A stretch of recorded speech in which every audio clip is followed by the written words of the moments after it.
terwyl van die opname, dis die Frans Joubert van Leeuwenhoek wat met u praat, op die 15de Februarie 2026.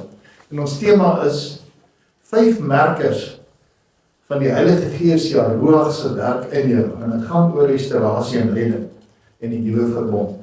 En ek gee altyd erkenning, want ek het baie navorsing en ons het by baie predikers boodskappe gekry wat diep in 'n mens se hart ingeval het. Kom ons bid saam. Wie is daar soos U, Abba Vader? U as ons losser en ons koning, Messia Yeshua. U is wonderbaar, raadsman, sterke Elohim, ewige Vader en vredevors. Dankie vir U beloftes aan U volk en elkeen van ons. U beloftes van redding en restaurasie. Maak dit stil in ons gemoedere, wat al steeds in vertwyfeling is en dalk ook in ongeloof en wanhoop is. En maak vir ons ook die liefde wat U spreek en die liefde in U profeseer. Amen. Nou die kern van die nuwe verbond is om gelykvormig te word aan en te wees aan Messia Yeshua. Dit bly altyd vir my 'n ongelooflike begrip om te sê ons word gelykvormig aan hom. Jy word soos hy. Ja. Dit beteken dat hy elkeen van ons moet herstel om gerestaureer te word, om omvorm te word. En ons moet gered word en in die volle omvang van hierdie woord red, soos wat dit voorkom in die skrif. Nou kom ons kyk daarna. En daar staan in Matteus 18 vers 11, want die seun van die mens het gekom om te red wat verlore is. En Lukas 19 vers 10 sê, want die seun van die mens het gekom om te soek en te red wat verlore is. En daai woordjie red is zoutso in die Grieks. En die kernbegrip is om te preserveer, te bewaar, te restaureer, te omvorm en te red van vernietiging of te red van verdelging weens die oordeel van Messia oor sonde. Op ligte tram, as jy vrugte inlê, dan weet jy dit, dat dit nie verderf nie. Dit word gekook met 'n bietjie suiker by, dit word gepreserveer, dit word gezoutso. Kom ons gee vir jou 'n Engelse definisie daarvan. To save, to keep safe and sound, to rescue from danger or destruction, from injury or peril, to save a suffering one from perishing. It is one suffering from disease, to make well, to heal, to restore to health, mental and physical. To preserve one who is in danger of destruction, to save in the technical biblical sense, to deliver from the penalties of messianic judgment, to save from the evils which obstruct the reception of the messianic deliverance. 'n Groot mondvol. So ons lees net red, maar dit is eintlik so 'n lang storie, né? Daar sê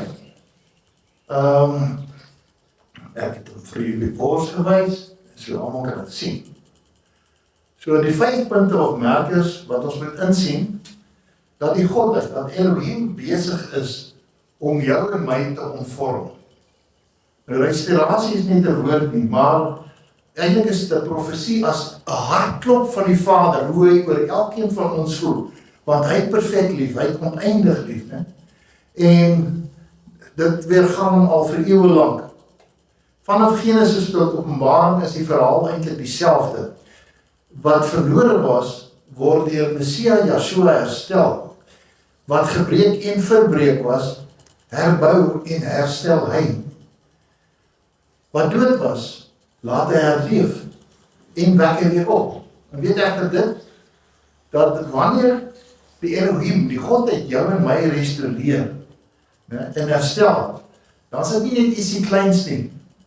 En dis nie in die skade nie, dis nie subtiel nie, en dit kom saam met tekens, en ek wil sê goddelike merkers, en dis vir my soos die hemel is 'n vingerafdrukke, en hierdie tekens is dan duidelik, as jy dit verstaan en kan insien. En dis nie net vir jouself nie, wanneer hy met jou besig is, beteken dit jy moet 'n getuienis wees vir die mense rondom jou, vir jou volksgenoot, vir jou naaste met wie jy in aanraking kom. Dat Elohim beweeg het en dat hy jou en my nie vergeet het nie. En dat hy jou in die gevangenskap van jou sonde toestand uitgehaal het. Ne?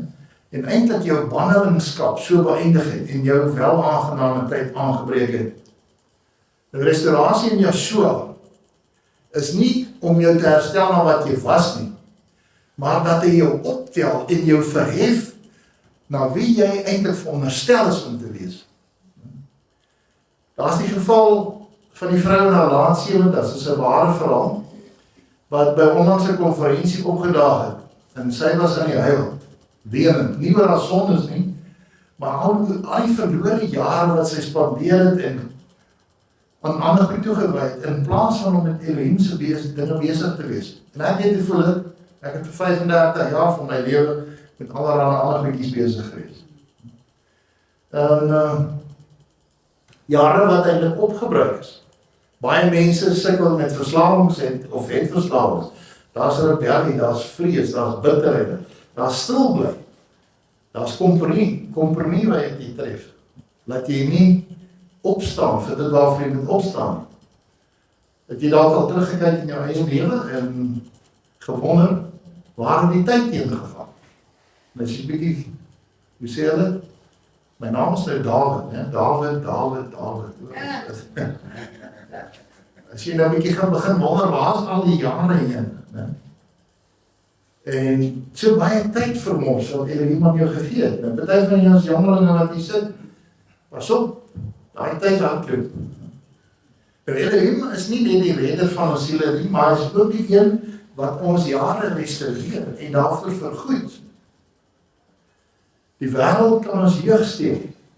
Die sonde kan jou tyd verteer. Die sprinkane van die lewe en die sprinkane hier buite kan jou lewensboom dalk eintlik bietjie kaal stroop. Maar Elohim bring dit terug wat verlore was. En hy vermenigvuldig dit volgens sy woord. Dit wat verspil en weergebring is en laat herlewe wat dood lyk. Nou daar voel dit vir jou of hierdie horlosie van jou lewe dalk al bietjie vinnig uitgeloop het, né?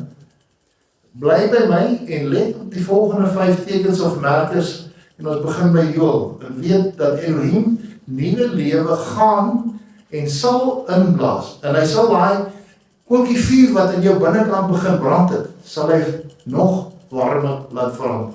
Hy sal dit aanblaas, né? Al voel dit vir jou dit al amper as geword. Daardie verspeelde jare in jou lewe is nie net vir Elohim 'n storie van verspil nie.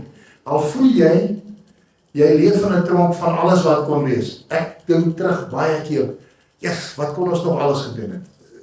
Ons wil nog soveel gedoen het.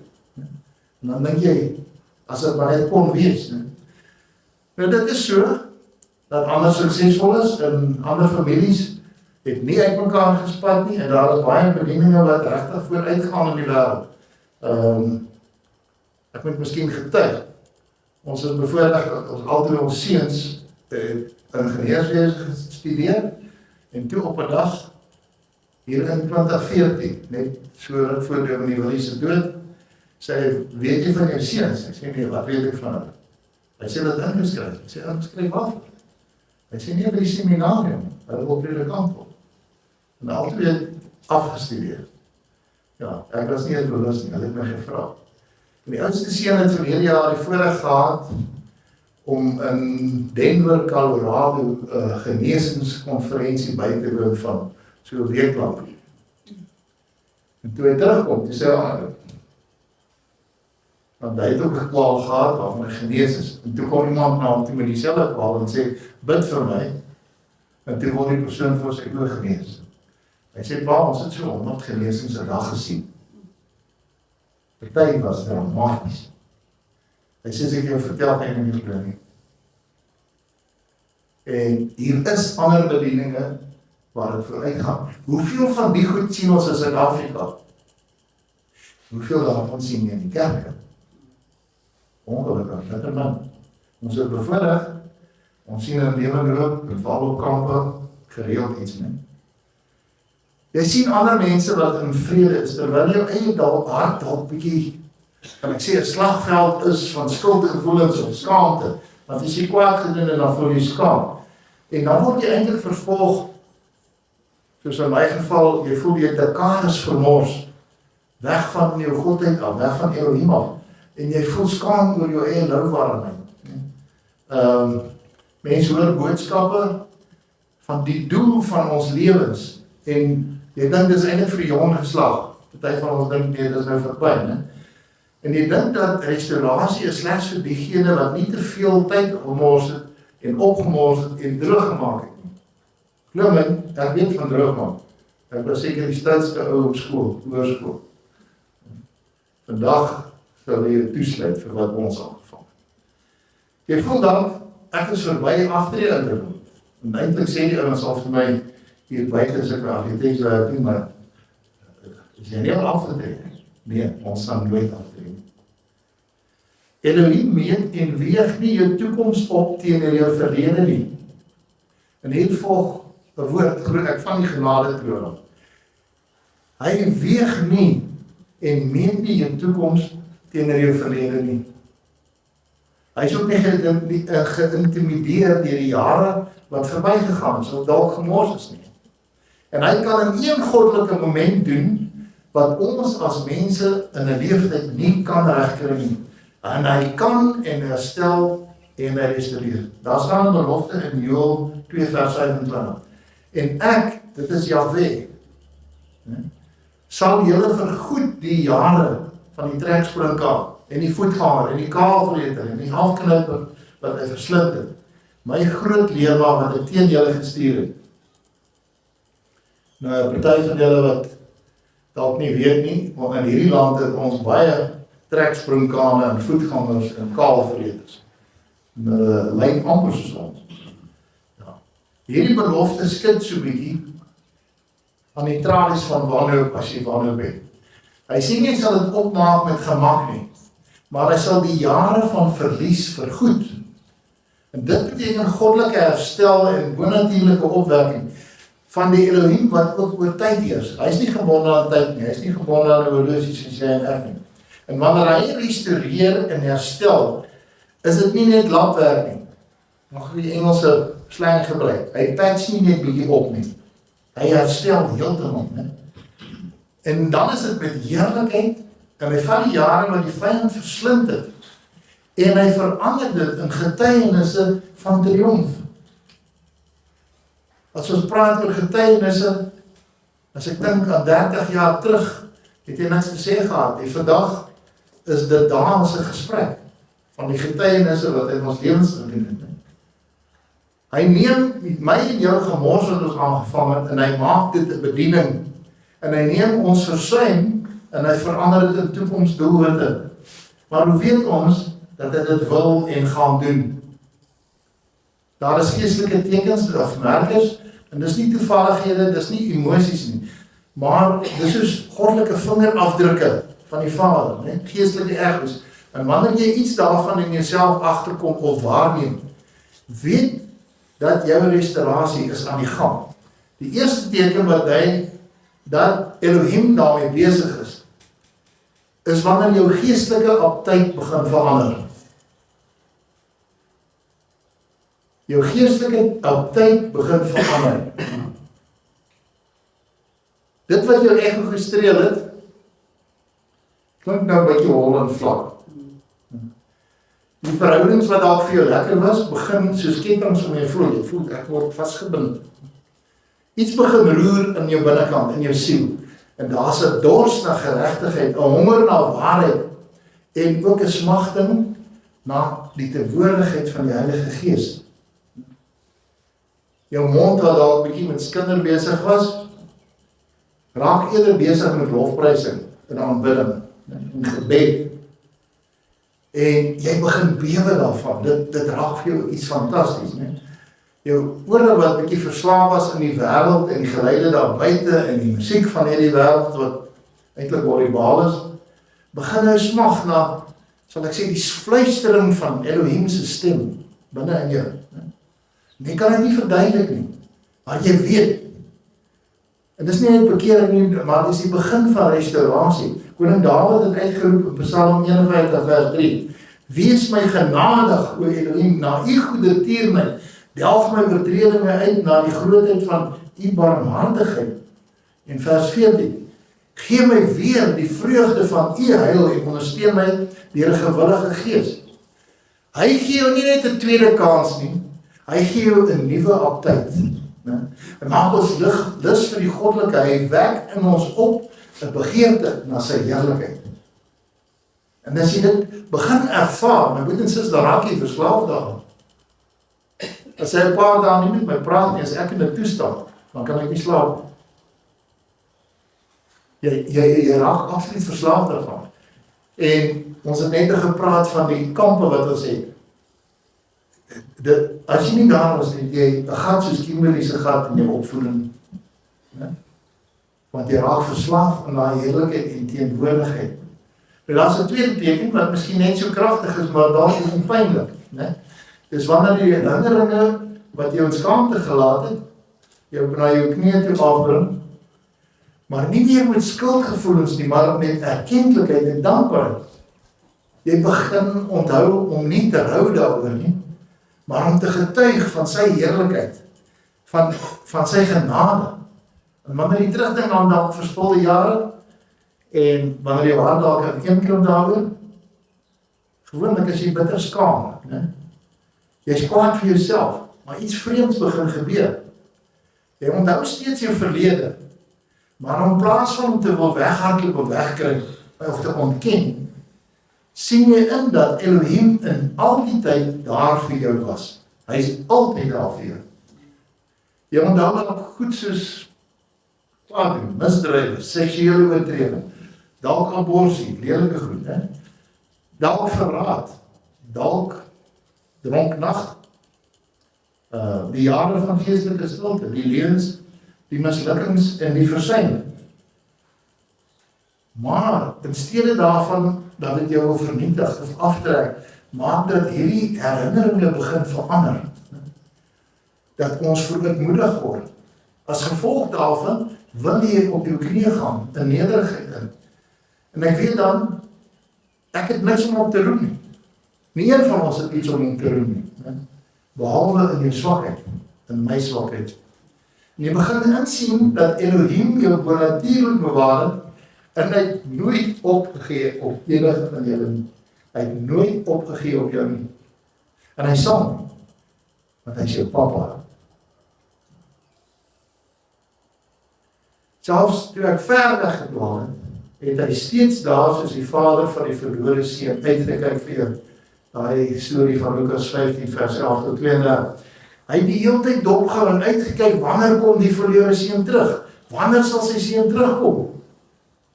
En ek moet tog 'n beeld skep. Daai mense het ander klere gehad soos destyds. Dit is so 'n langer verlok storie. En toe hy sy verlore seun sien aankom, toe trek hy hierdie ding op. En hy hardloop eintlik ontbloot om tegemoet. Geen skaamte. Dis soos die hemelse Papa by jou en my toe hardloop, wanneer jy terugkeer na hom. Eintlik 'n geweldige gesig om te dink. Dis nou, wanneer hierdie onthou en herinneringe, dit word die dryf agter jou lofpryse. Né? En jy weet, nie omdat jy meer verlore is nie, maar omdat jy gevind is. Omdat hy jou omarm het, omdat hy jou teruggeneem het. Jy skree nie omdat jy heel is nie, maar omdat jy vernietig moes gewees het. Hulle moes jou met klippe doodgegooi het. Ek jou sê, as ek dink aan al my sondes, dat hulle 'n klip groter as die saalboek op my gegooi het. Dus hulle my toegepak het. In die Ou Testament sou dit so gebeur. En tog, hier is jy steeds. Hier is ek en jy steeds, né? Dis nie nog nostalgie nie, my broer en sis. Dis die seker teken dat die vyand het nie eintlik meer krag om jou skaam te maak nie. Jy sê, ek is verlos deur sy bloed. Basta met jou. Jy kan my nie meer aankla nie. Ek is vry. Hy kan dit nie meer teen jou gebruik nie. En wanneer die vyand nie meer jou geheue en herinneringe teen jou kan gebruik nie, weet jy dat jou restaurasie, jou heelmaak is in proses. Hy is besig met jou. Die Heilige Gees is besig met jou. Die derde teken is goddelike ontkoppeling. Wanneer Elohim besig is met restaurasie, gaan jy goddelike ontkoppeling ervaar. Wat beteken dit? Skielik val mense weg uit jou lewe uit. Ou aardse pelle verdwyn so stilstil. Mis nie met 'n knal nie. Mense wat jy gedink het jy nie meer sommer stil kan klaarkom nie, raak aanwesig en op 'n afstand en jy raak eintlik soort van afgetrokke teenoor hierdie mense. En die geselskap met sekere mense droog omtrent heeltemal op. Gesprekke met sekere mense gaan later net oor die weer, die omstandighede rondom ons en dalk jou sport en politiek en jou verhoudings word omgeswaai en gesny. Ja, ek wens ek kan vir julle getuig van hoeveel goed gebeur. Ek gaan tog een klein verhaaltjie gee. Ek het 'n ou gehad wat ek opgelei het in my kantoor. En op 'n dag kom ek agter, maar die man steel my kliënte en my geld. En dit ons baie nou geskei. En op 'n dag kom hy na aan. Ek het natuurlik 'n vreeslike impuls gehad. Julle weet hoe voel dit? Jy wil so aan ou se grond druk, né? Ek was baie kwaad vir die man. En ek hoor op 'n dag ek moet hom vergewe. My eerste verweer was: Vader, ek het nie verkeerd gedoen. Dis die skarmak wat my ingeneem het. En ek besluit ek vergewe hom. Raai wat, ek kom my terug, toe moes ek nog 'n les leer. Skielik raak ons werk op, maar omdat hy nou opgelei is, 'n bietjie argitektuur, het hy te veel werk. En my vrou kan hom nie help. En dis dit nou een van daai verhoudings. Jy het al gehoor van die haas en die perd. One horse and one rabbit. Ek is die perd en al die werk en hy is die haasie wat rondhard. En vat ek weer uit, maar die man vat nou nog weer van die verkeerde geld. En ek spreek hom vry, hardop. En raai wat, hy is weg tot vandag. Ek het nie gevra om te gaan. Ek het net gesê, Vader, ek vergeef hom. So kan ons jou baie stories vertel. Deure wat vir jou oopgegaan het, die slaan skielik toe.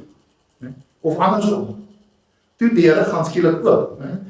En jy probeer uitreik, maar het voel asof jy in 'n vreemde taal praat. Asof jou ou pelle en jou mense jou glad nie verstaan. En moet nie dit teenstaan en beveg nie, moet nie dit agterna jaag nie. Moet nie probeer heg en weer by mekaar bring wat Elohim besig is om een kant toe te skuif of te verwyder nie. Wanneer Elohim restoreer, dan verwyder hy ook sommiges uit jou lewe uit. Daar is sommige mense wat deel gevorm het van jou verspilde jare, wat jou nie sal kan volg in jou restaurasiejare. Dit moet jy weet. Iemand sê eendag, hy kan nie dink nie, al sy ou drinkebroers wil nou niks meer van hom weet.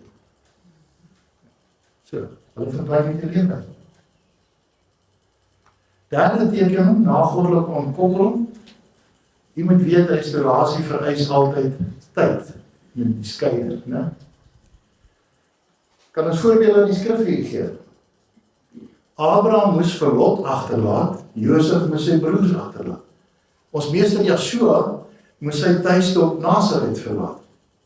Jy sal sekere verbintenisse dan ook moet opgee.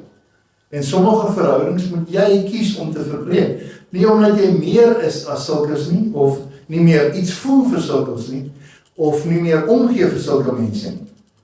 Maar omdat jou doel in die lewe meer belangrik geword het. Die egte koring kan nie saam met ander goed soos bokwiet en valskoring verder opgroei nie. Almal van julle weet wat valskoring, bokwiet, kan praat nie met 'n koringboer of soek dit op. Wanneer jy agterkom dat Elohim jou vanuit die familiêre uittrek, en daar hierdie goddelike diskonneksie of ontkoppeling ontstaan, en jy eintlik in 'n soort van 'n onbekende inbeweeg. Wees nie bang daarvoor. Wees nie bang daaroor nie. Dis nie verwerping nie, dis voorbereiding vir jou doel en jou roeping. Daarom restaurasie vereis altyd skeiding. Op een of ander manier. Vierde teken, Jy begin weer droom met vooruitsigte. En as jy oor 50 is, dan is dit vir baie ouens moeilik om te droom. Ek droom, en ek is al aan die verkeerde kant van 70, van nog 'n wonderlike dekade wat voor lê. Vader gaan wonderlike goed doen. Ek beloof jou, in die volgende 7 jaar gaan julle in hierdie land sien wonderwerke wat jou verstom gaan maak. Glo my. Ons beweeg in baie moeilike tye in. Dat kan vir u baie besig hou met baie nare feite. Maar hier gaan wonderwerke gebeur wat jy op jou aangesig gaan val en Vader gaan doen van prys. So, jy begin droom, jy het weer vooruitsigte vir die goeie in die toekoms en jy het verwagtinge en goeie hoop vir die toekoms. En sou jy stop om te droom, dan het die lewe en die sonde die hoop eintlik so 'n bietjie uit jou uitgepers. Nee? Dan het jy leeggedruk en jy laat taan. Jy het dalk 'n visie of 'n plan of 'n roeping gevoel. Jy het dalk gevoel jy gaan eendag 'n goeie prediker wees of 'n suksesvolle sakeman. En maar nou begin dit voel of jy gefaal. Jy het gedink jy gaan 'n baie goeie eggenoot of ouer wees of 'n goeie boer of 'n knap bouer of 'n soldaat vir Elohim. En dan voel dit ek het misluk. Want sonde kom dan en tree in en die duiwel kom klaar jou aan en hy praat in jou oor en jy val daarvoor. Wanneer hy in jou oor kom fluister. Terwyl jy dit eintlik kom teenstaan, maar die pyn en die ontrou en die mislukking en die uitstel, dit alles kniehalter in mens, dit voel of jy dit nie gaan maak nie. En jou drome dan bietjie gewoonlik in stof en as verander. Wanneer Elohim begin met restaurasie, dan begin daai dorre bene van Esegiel 37 so 'n bietjie raas en bymekaar kom. Dan het jy weer hierdie hoop, jy het hierdie moed, jy vat weer die lewe met fors aan en volheid. Jy gaan weer vorentoe, daar's weer 'n droom in jou gemoed en jy het weer 'n hoop en jy wil iets doen vir hom. Esegiel 37 vers 4 sê, almal met daai stukkie gaan lees op hulle eie, die hele 37. Daarom sê hy vir my, dis Jahwe, profeteer oor hierdie dorbene en sê vir hulle, dorbene, hoor die woord van Jahwe. Vers 5, so spreek Majesteit Jahwe tot hierdie bene. Kyk, ek bring gees in julle in, sodat julle lewendig kan word. En dis asof hierdie profesie oor die volk Israel skielik op 'n dag net op jou van toepassing. Jy voel, maar nou hierdie bene, hulle kan nie meer stil nie, hulle wil roer, nee. En die droom begin weer opstaan en ontwaak in jou, en jy dink, wanneer jy op jou bed lê, en jy begin wonder, wat kan Elohim nog doen deur en met my? En jy het skielik daar opgewonde, en dit bruis in jou, nee. Ja, wat kan jy nog doen? En jy luister na 'n boodskap, op die selfoon of wat ook al, nee. En jy dink, dis nie te laat nie. En jy sien iemand en jy ervaar dat hierdie persoon is besig met sy roeping en hy het 'n goddelike lewe en 'n doel, né? En in plaas van jaloesie, voel jy, ja, nou is ek geïnspireerd. Nou wil ek ook. Ek wil hierdie ou help, of ek gaan op my eie, soos Vader in my lewe. En dis 'n seker teken. Dis soos 'n pols wat weer begin klop, as iemand so half bewusteloos is. En jy begin weer hoop, jy begin weer sing, jy begin weer lofprys. Jy begin al skryf, en jy begin weer bid, dat Elohim weer dinge met jou en in jou sal doen. En dan is dit nie net, dis nie fantasie nie, dis maar, dit word geloof, en dit beteken, jou restaurasie is aan die gang, en hy sal dit voltooi. Soos die skrif sê, die werk wat hy in jou begin het, sal hy voltooi, hy sal dit klaarmaak. Elohim sê in Joël 2 vers 28, en daarna sal ek my gees uitgiet op alle vlees, en julle seuns en julle dogters sal profeteer, julle ou mense drome droom, en julle jongelinge gesigte sien. Ek is 'n ou wat verskriklik baie droom, en ek droom in, mag ek die Engels gebruik, Technicolor widescreen, met kleur, smaak en klank. En ek droom te veel. Maar as jy ou is wat selde droom, en jy kry skielik drome, wat jy dink, wow, dis iets anders. Skryf hulle asseblief neer, en gaan bid, vra die Vader, wat beteken dit? En daar's selfs 'n paar droomboeke wat jy kan kry en lees, maar wees versigtig vir die boeke, jy kan mislei word. Maar vra die Vader wat dit beteken. Hoor julle, ou mense sal drome droom. En dis nie net letterlike nagdrome nie, jy gaan ook vooruitsigte hê. En ouderdom is nie 'n hindernis vir restaurasie nie. Elohim sê dat as jy steeds asemhaal, dan kan jy droom en hoop en jou doel uitleef. Hoor julle my? Sien daarom 'n paar kop op knip. Die 5de teken. Ons kan seker nog 15 tekens vir u opnoem, maar ons gaan by die 5de stil staan. Jy soek die stil plek van Jahwe se teenwoordigheid. Ja. Jy voel nie meer is nodig om iets aan iemand te bewys nie. Nie eens teenoor jouself. Party mense is in kompetisie met ander. Party mense is in kompetisie met jouself. Maar dit skielik verdwyn. Jy het dit nie meer nodig nie. Jy is nie in kompetisie met enige iemand nie. Jy streef nie meer na erkenning nie, want jy wou dat mense dalk in jou glo, jou raak sien, jou applaus gee, vir jou, wat sal ek sê, opstaan, of wat ook al. Maar nou het iets verander. Iets het verskuif. Jy smag nie meer na kollig nie. Jy soek nou na die stil plek van Yeshua se teenwoordigheid. Van die Heilige Gees wat jou aanraak. Jy soek nie meer aandag met party ouens in gemeentes waar ons was, met welluidende gebede nie. Jy meet nie meer jou waarde aan die applaus of die erkenning wat ander mense aan jou gee nie. Maar jy het vrede, daar is skielik hierdie rustigheid in jou, en is waarlik vrede en rustigheid in jou gemoed, met die wete, Elohim weet waar ek is, hy weet waarmee ek besig is, en hy sien in my hart in, en hy is vir my genoeg. As jy dit begin ervaar, daai vrede, en jy jaag nie meer iets nie, hy is met jou besig, Ek wil sê, dis 'n baie sterk teken, want wanneer Elohim restoreer en herstel, dan kom hy in ons midde in, en hy verplaas jou eintlik van die verhoog af, en hy plaas jou onder sy vlerke, en in die skadu daarvan, wanneer jy nie meer probeer om mense te beïndruk nie,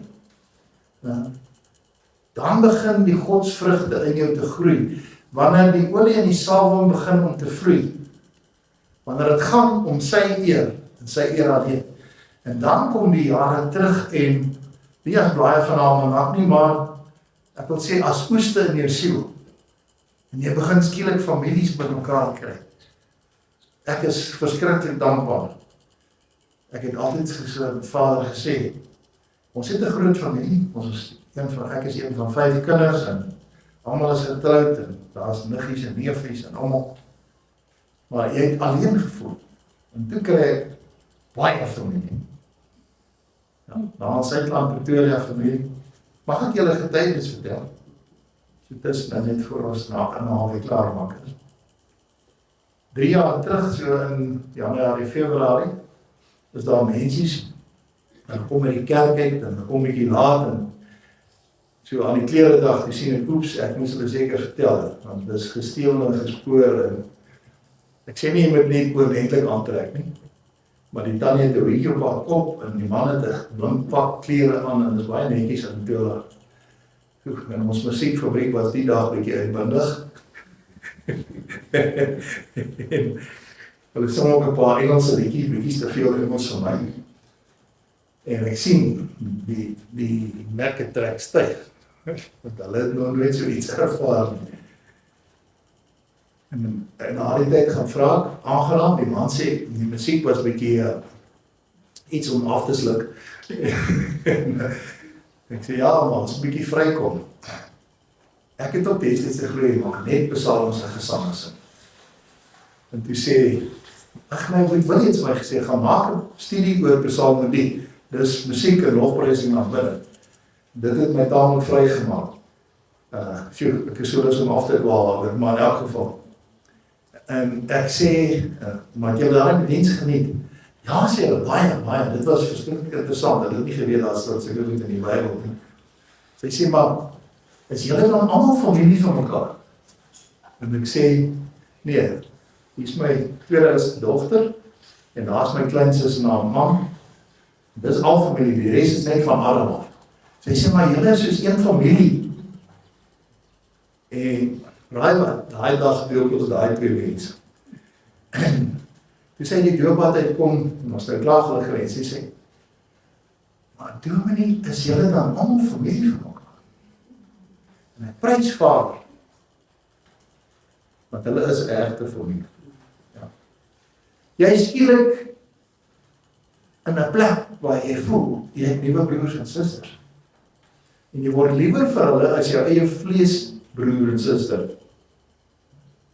Jesaja 30 vers 15 sê, want so sê Majesteit Jahwe, die Heilige van Israel, in terugkeer en in rus lê julle heil, in stil wees en vertroue bestaan julle krag. En dit is in die stilte waar hierdie restaurasie groei. En dan is die vraag aan my en jou, wat is jou verlies? Wat se jare en hoeveel dink jy het jy verloor? Het jy dalk jou jeug opgemos? In 'n net rebellie? Of dalk jou huwelik in stilswye sonder die regte kommunikasie?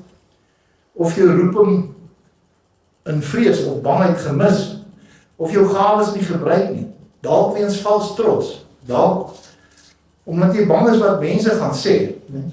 Wat jy ook al op uitgemis het, weet wat jy ook al verloor het. Elohim is nie klaar met jou nie. En hy is die groot pottebakker en hy gaan nog en hy is besig om aan jou te werk tot sy eer. Elohim is nie klaar met jou nie. Die wêreld het dit al afgeskryf. Vra my, ek het dit al 'n paar keer gehoor. Sê hulle, Toppie, jy is afgeskryf, jy is klaar. Dan sê ek, nee, jy verstaan nie. Ek het 'n God wat baie groter is as jy en ek en nog 'n paar miljoen saam. Godsdienstig is jy dalk veroordeel.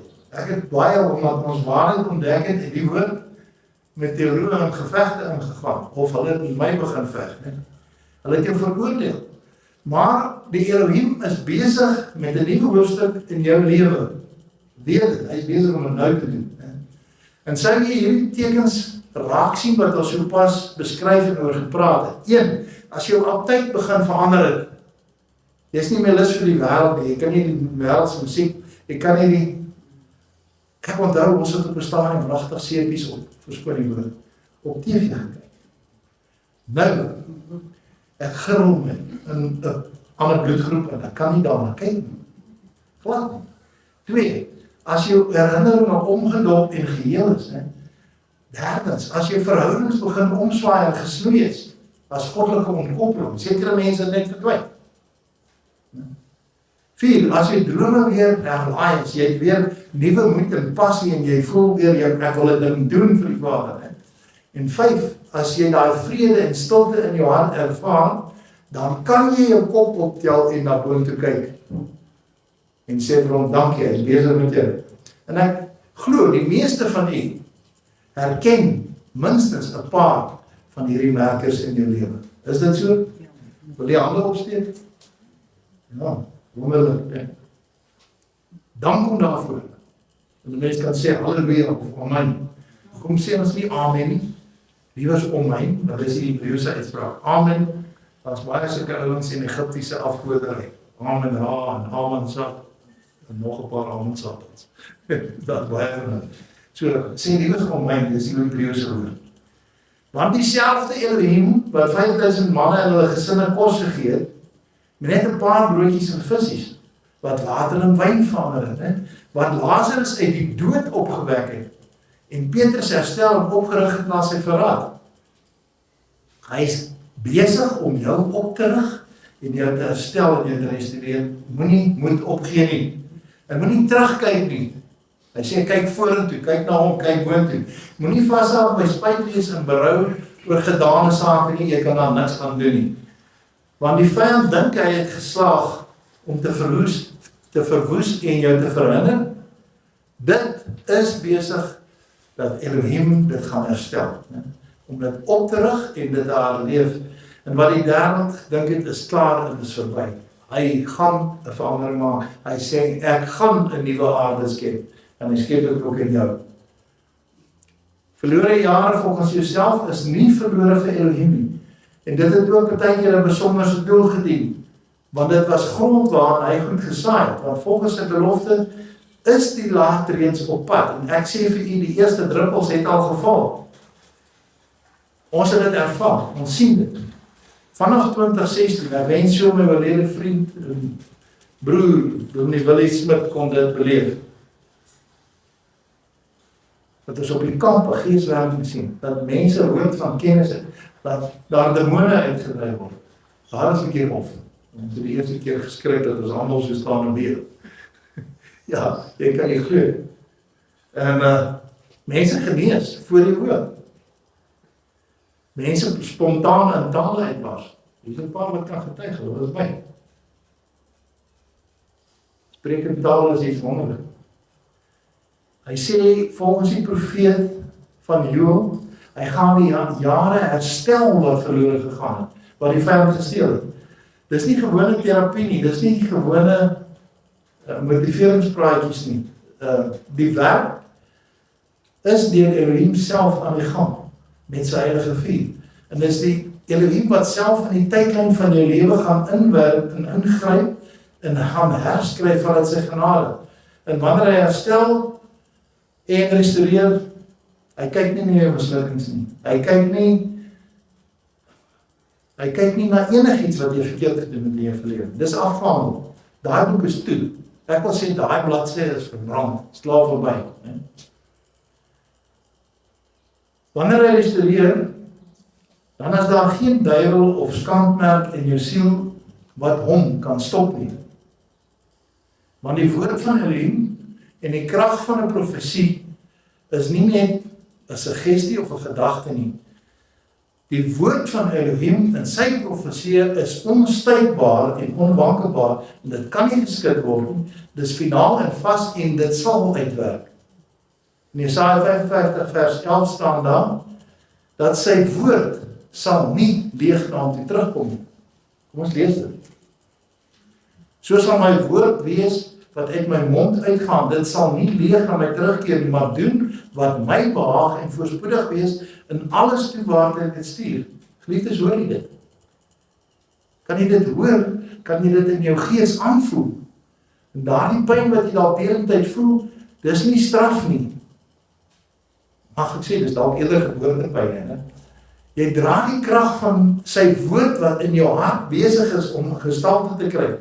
Dalk is dit in pyn en in afsondering, of dalk in spyt wees of skaam wees, maar dis nou die tyd dat jy geherbore word in krag. Wedergeboorte is iets anders.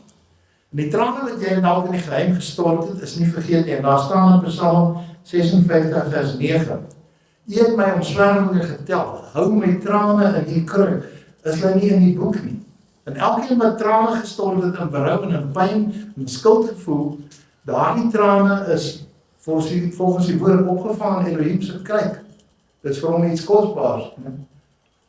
Nie net alles wat ons gedoen het neergeskryf nie, maar ook ons trane. En daarom kan ons ook die belofte aanneem van Psalm 126 vers 6. Hy loop altyd deur en ween en dra die saadkoor, en hy sal sekerlik kom met gejubel en sy gerwe dra. En hierdie is nie net poesie nie, dis ook 'n profesie.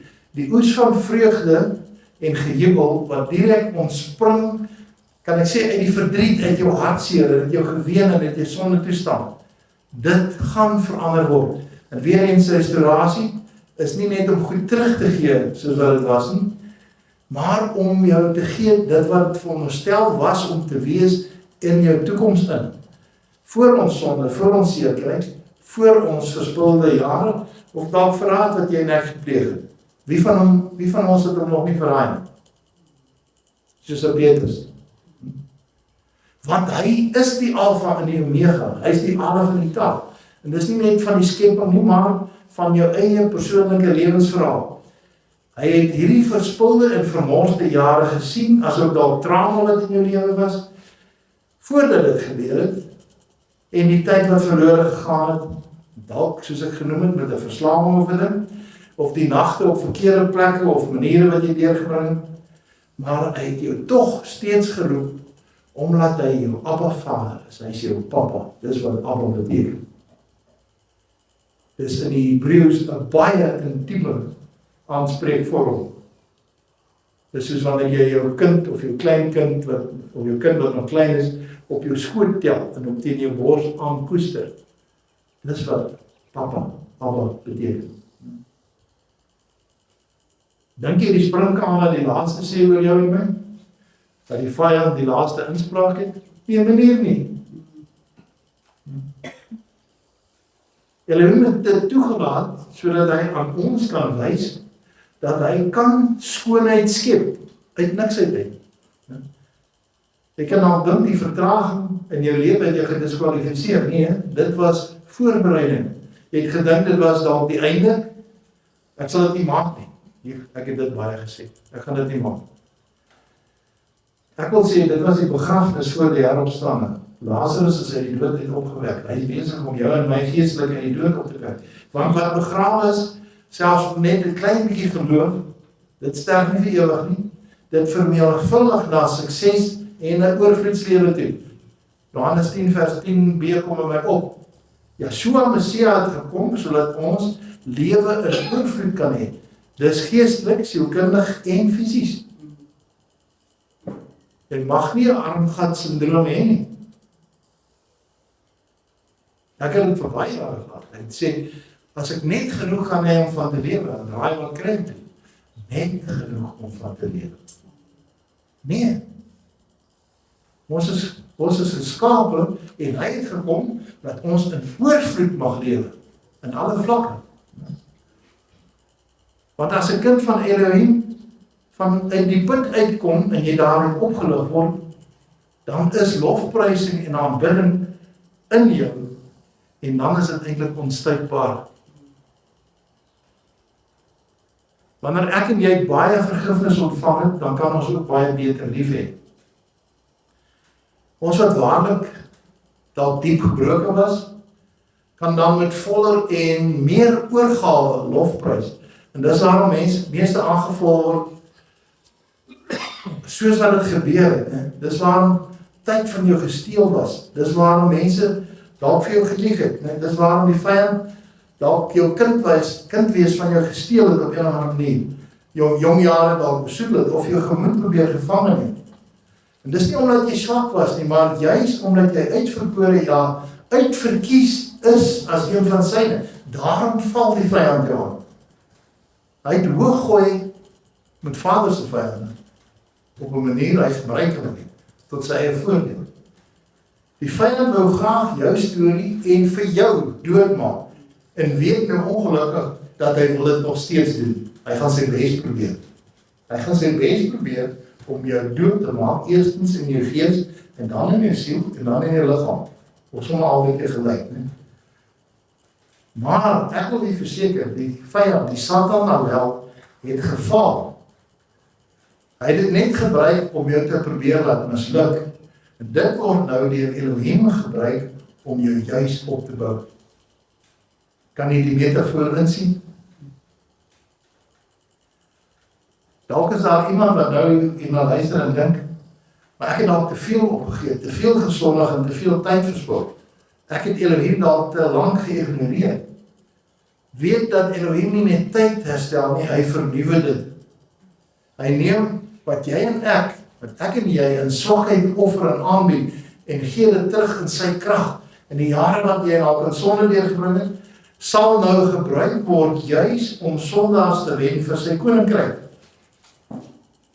Ek sê vir baie ouens, en ons het op 'n stadium berading gedoen.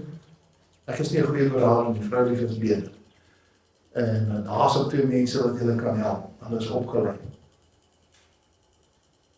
Nou sê ek baie keer vir mense, jy kan my niks verras. Ek was in hierdie wêreld. Maar dank Vader, hy het my daar uitgehaal. Jy kan van enige slegte ding praat, ek weet dit, ek ken dit. So, dit wat jy in sonde deurgebring word nou juis gebruik vir sy koninkryk, en jy kan juis sondaars help, omdat jy waarskynlik ook daar paadjie geloop het. Die verhoudings wat jou skade aangedoen het, sal nou die vrugbare grond wees van waaruit jy 'n erbarming, 'n kompassie het, soos hulle sê, vir mense, vir jou naaste. En as ek na die mense op my kyk, in die dorp, of die stede partykeer, dan wil ek in trane uitbars, want ek kan sien, hulle voel hulle is verlore. Hulle moet net 'n draai maak. As jy net met almal kon praat, nee. Wat my meeste laat huil eintlik is wanneer ek 'n rugby stadion sien, 40.000, 60, 80.000, en die ouens skreeu van opwinding, as hulle net so vir museer kon skryf. Dan wens ek so, ons kon daai stadion net toespreek vir 'n rukkie. Moet nie die leuen van die vyand glo wat sê dit is te laat vir jou nie. Ons dien dieselfde Elohim en Godheid wat vir Job herstel het. Nie net al waar hy was nie, maar hy het hom dubbel geseën. Jy onthou die storie? Job 42 vers 10. En Jahwe het die lot van Job verander toe hy vir sy vriende gebid het. Baie lank voorwaar. En Jahwe het Job se besittings vermeerder tot dubbel soveel as voorheen.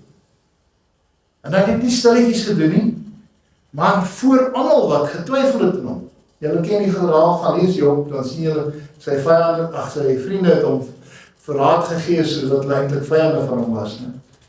Jy mag dalk weggesteek gewees het vir 'n hele tyd lank, maar sommige is jy dalk afgeskryf, maar Jahwe, Elohim, is besig om jou te herstel in die openbaar voor almal. Hy gaan dit nie stilletjies net doen nie. Diegene wat jy dalk gespot het, sal verwonderd wees oor wat Elohim in jou aangevang het, en wat hy met jou gedoen het, ne? En wat hy nog met jou gaan doen. Diegene wat gedink het, ag nee wat, hierdie ou kan nooit herstel nie, sal verbaas wees hoe dat Elohim jou oplig en verhef. Nie wat jy en ek daar perfek geword het nie, maar omdat jy aan hom behoort en hy jou eerste lief gehad het. Dis die rede. Omdat jy na hom begin smag het met berou en bekering in jou hart, maar weet wat?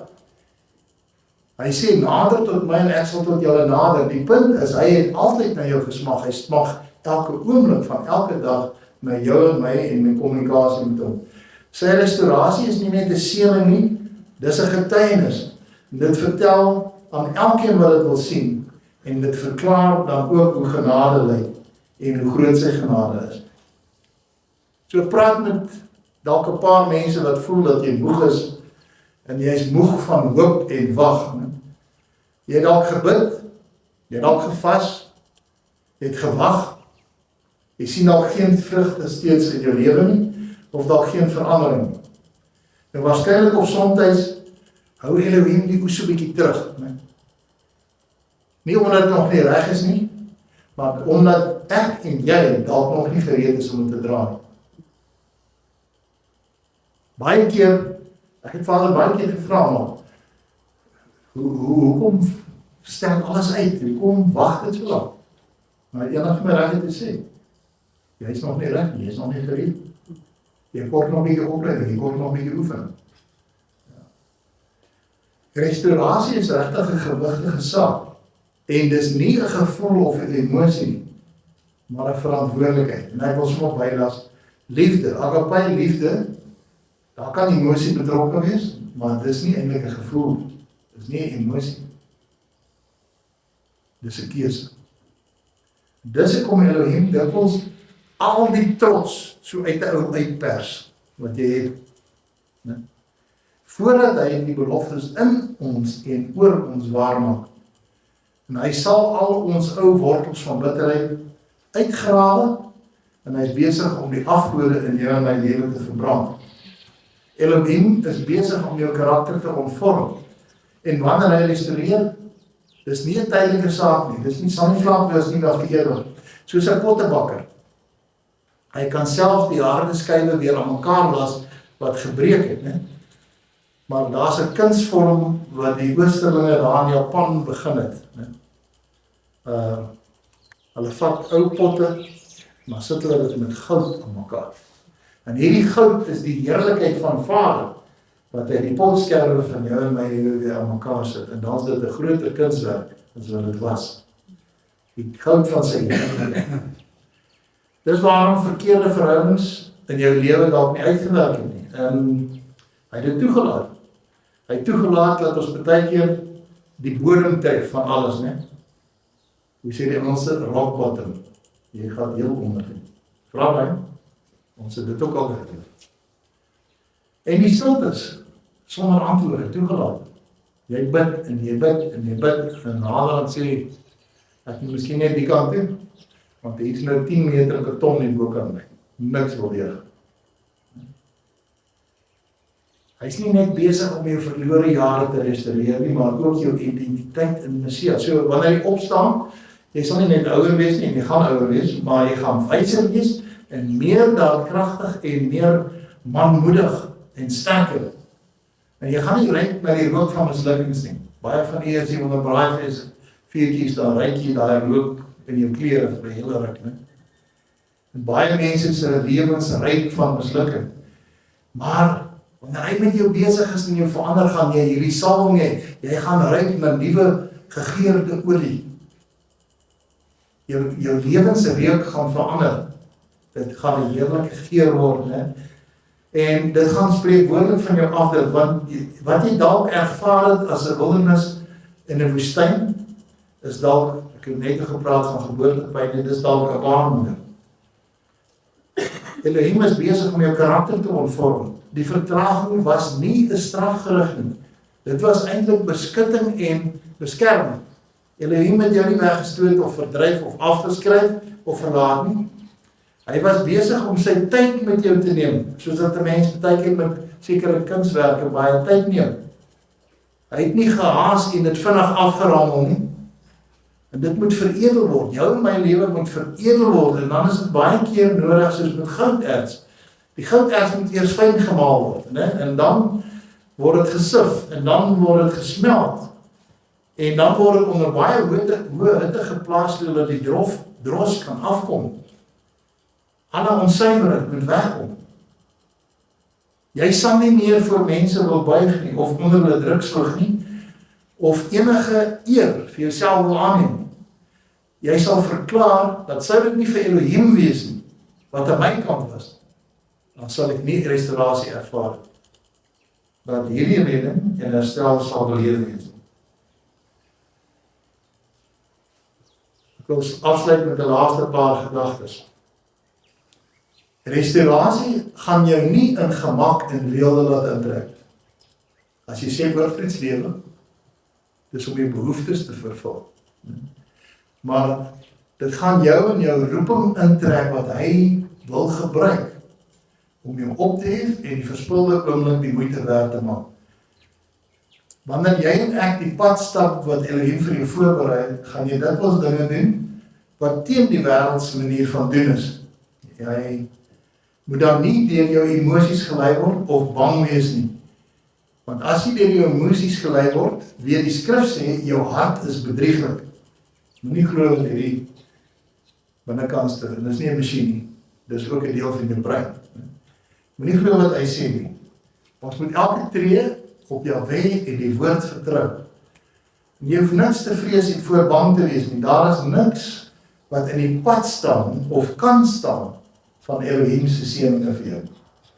As hy iets vir jou beplan het, niks kan in daardie pad staan nie. Nou ons het almal 'n mate van trots, né? Iets wat maak dat ons bietjie in beheer wil wees. Jy wil graag die stuur vashou. En dat mense en ook Elohim die beste van ons moet glo. Wanneer ons dan weet dat ons teen Elohim se wil opgetree het, of dalk van hom weggedwaal het, of dit nie kan regkry om waarlik te bid nie. Dus ek die enigste wat sukkel om baie keer te bid, glo nie. En dalk vir 'n lang tyd nie met hom gepraat het nie. Dan is ons van nature skaam om eintlik weer na hom toe terug te keer. Want en wie wil nou soos 'n stout kind voor sy hemelse Vader verskyn? En dan moet ons onthou dat in daardie skaamwees tye dat Jahweh Elohim nie gewone aardse pa is wat verwyk en straf nie. Ons aanbid 'n hemelse Vader met 'n hart vol genade, met 'n hart wat onder alle omstandighede sy wegloop kinders sal terugneem. Jy moet net na hom toe omdraai en na hom toe wil terugkeer. Hy staan soos daardie papa van die verlore seun op die hemelse stoepe en hy wag vir jou met uitgestrekte arms. Sou ons hart tot hom rig, sal ons ervaar hoe hy sy groot liefde na ons toe uitreik met volkome vergifnis. Hy sê hy plaas ons sondes so ver weg soos die ooste van die weste. Hy onthou dit nie. Ek het party sondes wat ek gedink het verskriklik erg was en dit was erg. Omtrent, ek weet nie hoeveel dis een keer bely nie. En een keer toe ek weer bely, ek sê hy vir my duidelik, waarvan praat hy? En ek het daar geskrik. Hy het dit volkome vergewe. Mens kan eintlik sy woorde hoor van verlange en liefde, al het ek ook skaam van my weggeloop. Jy sal hande op mense lê en wonderwerke ervaar. Ek het my gees gesien, toe ek net gepraat het oor wonderwerke, hier is omtrent 6 of 7 mense, wat in die volgende paar jaar wonderwerke voor hulle oë gaan sien, en mense gaan aanraak. Dis daar dieselfde hande, wat in sonde was. En met dieselfde stem wat dalk oneervol gepraat het, en leuns vertel het, of dalk geskinder het, sal jy Elohim loof, jy sal self spreek, en jy sal ander mense opbou, want niks word en is vermors met hom nie. En nie jou pyn nie, nie jou mislukkings nie, nie jou verspilde tyd nie. Hy keer dit om. En laat het by jou insink. Jou lewe is nie 'n tragedie nie, dis 'n getuienis in proses tot sy eer en verheerliking. Elohim is steeds besig om jou lewensboek te skryf. En hy is steeds besig om iets in jou te skep en jou te herformeer na sy gelykenis toe. En al voel jy soos die bene, daai dorbene van Esegiel 37. Al voel dit, ek het geen drome meer oor nie. Hy kan een woord spreek. En alles wat goed en mooi en positief is, weer terugkom. Kom ons lees Esegiel 37 vers 3. En hy sê vir my, mensekind, kan hierdie bene lewendig word? En hy antwoord, Majesteit, Jahweh, u weet dit. Ek dink die profeet was te bang om iets anders te sê. Ja. Hierdie dorbene kan herleef. Want die asem van Jahweh kan en sal oor hulle blaas en lewe gee en lewe bring. En ek wil herhaal, hy is nie besig om jou verlede te herstel nie, maar om jou toekoms te berei. So staan op, lig jou kop op. Dit is tyd om nou hom te begin dien. Dit is tyd dat rou oor jou verlede tot 'n einde kom. Jou restaurasie is aan die gang. En genade is besig om oor jou te spoel. Al kan jy dit nie sien nie. Die golwe van genade gaan oor jou spoel, dat het gaan voel soos 'n heerlike tsunami. Hoeveel van ons het nie tot nou toe in die as van gisters bly sit nie? En ons het so gestaar in daai vuurtjie soos om 'n bosveld vuur wat uitbrand. Dan staar jy na daai vuurtjie wat nou as word.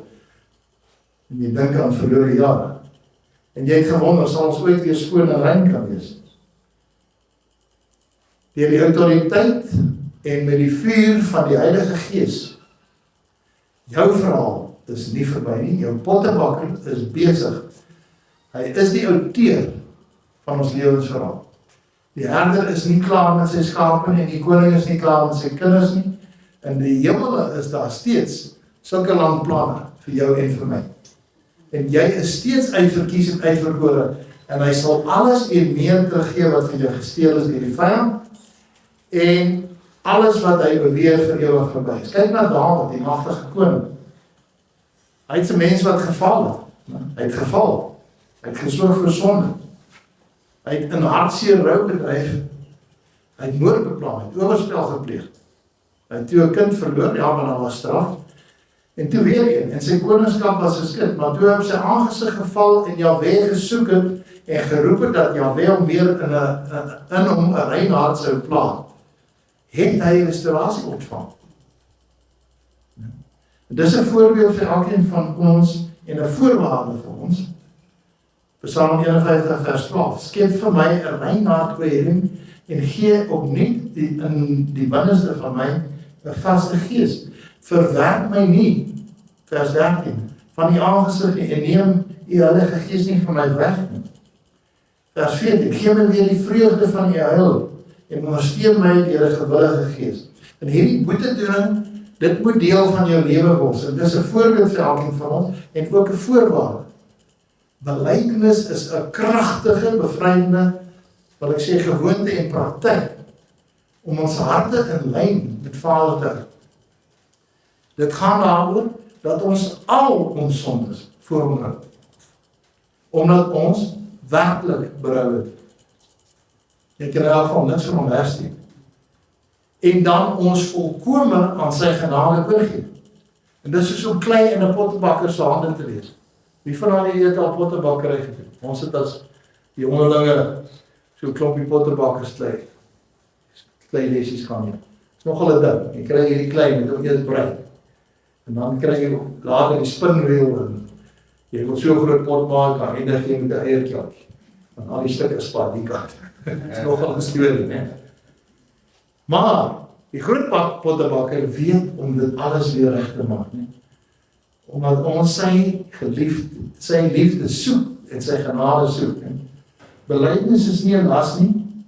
Dis 'n uitnodiging van jou skuld ontslae te raak, dat jy die vragbaksstene en klippe wat jy saamsleep elke dag afgooi en vir hom gee. Weet wel, Jahwe het nie vir Dawid vernietig. Hy het onderstel. Nie net sy lewe nie, maar sy nalatenskap, né? Dit was vanaf Salomo tot die Messia, wat uit sy saamsyn gebore sou word. Wat hy vir hom gedoen het, is hy besig om vir jou en my te doen. En ons moet insien dat hierdie goddelike restaurasie in ons lewens is nie net om aan ons tyd ekstra te gee of te gun nie, maar om dit te vermenigvuldig. Vader sê hy vermenigvuldig. Hy tel nie net by, hy vermenigvuldig. Dis 'n wonderlike saak.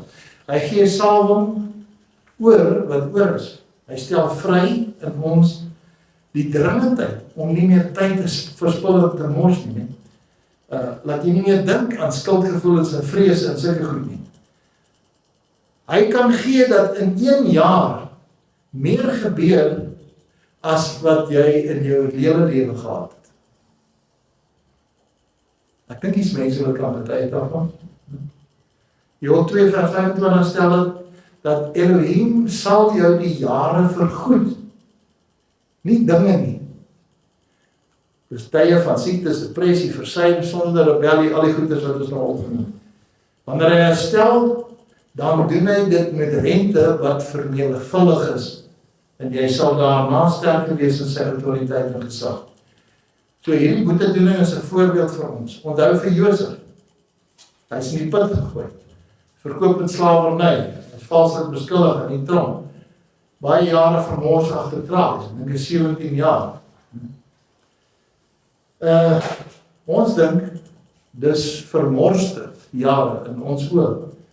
Maar hy het hom voorberei. Josef het nie net vryheid gekry nie, maar hy het 'n troon gekry. Amper 'n kroon, né? Hy het nie net waardigheid teruggekry nie, maar groot heerskappy.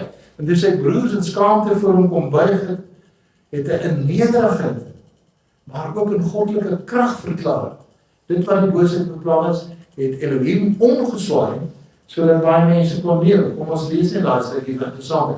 Want julle het wel kwaad teen gedink, maar Elohim het dit in goeie gedink om te doen soos wat dit vandag is. Ne? Om 'n groot volk in die lewe te hou. En hierdie verhaal is vir elkeen van ons. Dis nie net vir sommige groot mense wat die Bybel nie. Wanneer jy weier om tou op te gooi en hierdie proses van restaurasie aanneem, Hebreërs 7 vers 25, daarom kan hy, dis Yeshua, ook volkome red, sinvol, die wat deur hom, Yeshua, tot Elohim gaan, omdat hy altyd leef om vir hulle in te tree. So, let op, dis volkome red. Hy gaan nie 'n halwe werk doen. Hy is besig om volkome te restoreer. En die deur, die weg en die waarheid is Yeshua Messia. So hou dan vas aan Messia en vertrou dat hy deur sy Heilige Gees jou sal omvorm tot sy volle beeld en gelykenis. Hebreëus is demuth en nog 'n woordjie, tselem. Demuth is die een woord, beteken, jy lyk fisies soos hy. Ons is blank, ons is Adamies, en jy het blou of bruin oë, en dis sy beeldnis. Maar die ander een, sy gelykenis, is om in die gees en in jou gemoed presies te word soos hy. Hy is besig om jou te vorm na sy volle gelykenis om my. Kom ons bid saam. Aba Vader, dankie dat U die groot pottebakker is en ek die klei, en dat U ons omvorm na U gelykenis en ons vernuwe in ons gees en deur wedergeboorte, en dan ons siele rein kan maak en ons gees weer kan vul met U self as die Heilige Gees. En dankie dat U steeds potskerwe wat hard geword en selfs hard gebak is, aan mekaar kan voeg en 'n kunswerk en in 'n kunswerk kan vorm met die goud van U heerlikheid. Ons loof en prys U in Yeshua se naam.